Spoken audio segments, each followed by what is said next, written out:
There was a time when sharing the name John D. Rockefeller could send chills down anyone's spine. He was the world's first billionaire and one of the wealthiest individuals in history. His business empire, built around oil refining, dominated global markets, often by overpowering competitors, influencing industries, and even leveraging power in political circles. To Rockefeller, business was like uh, warfare, and his methods left a trail of adversaries, including rivals in industry and even national leaders. Before becoming a symbol of immense wealth and power, Rockefeller's beginnings were humble.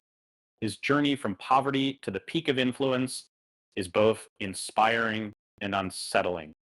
It demonstrates the extremes of ambition and greed. To understand how this transformation unfolded, let's travel back to the year 1839, where a boy born into hardship began a journey that would shape the modern world. In 1839, D. Rockefeller was born into a family struggling to make ends meet.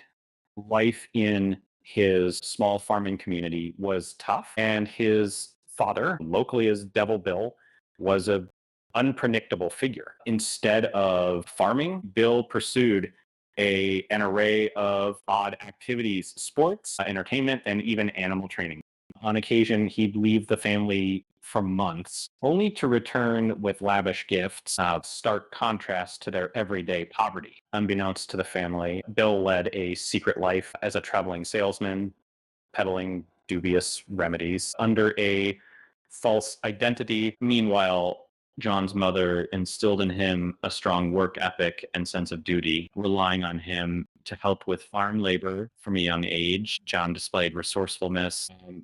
He once raised and sold turkeys from stolen eggs, adding a few dollars to the family's income. Tragedy struck when accusations against Bill forced the family to move, bringing public shame instead of stabilizing the family. Bill remarried in secret under a new alias, further distancing himself. As the eldest child, John took on the role of provider, managing finances and finding creative ways to earn money while still attending school. By his teenage years, the family had settled in Cleveland, but college was out of reach due to financial strain. At just 16, John left school and spent weeks enduring rejection while searching for a job.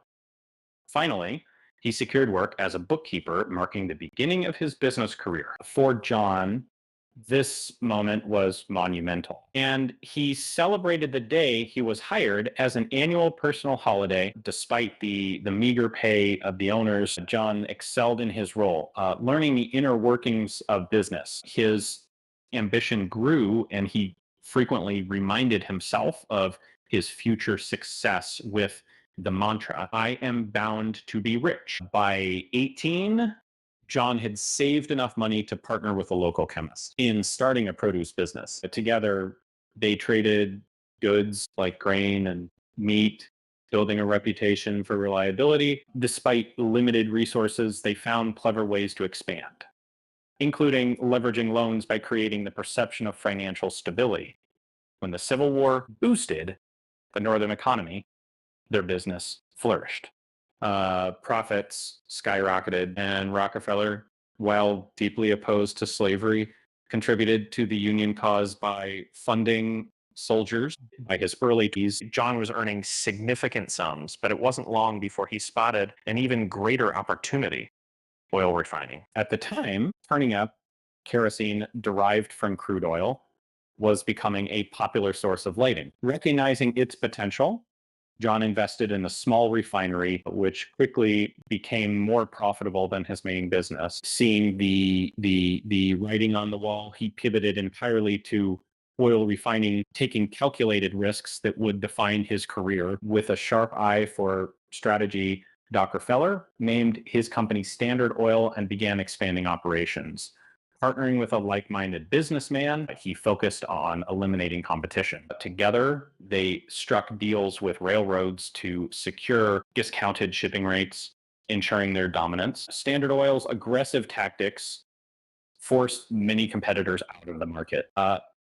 allowing Rockefeller to scale his operations. While the oil industry was unpredictable, eventually John thrived on strategy and persistence, eventually buying out his hesitant partner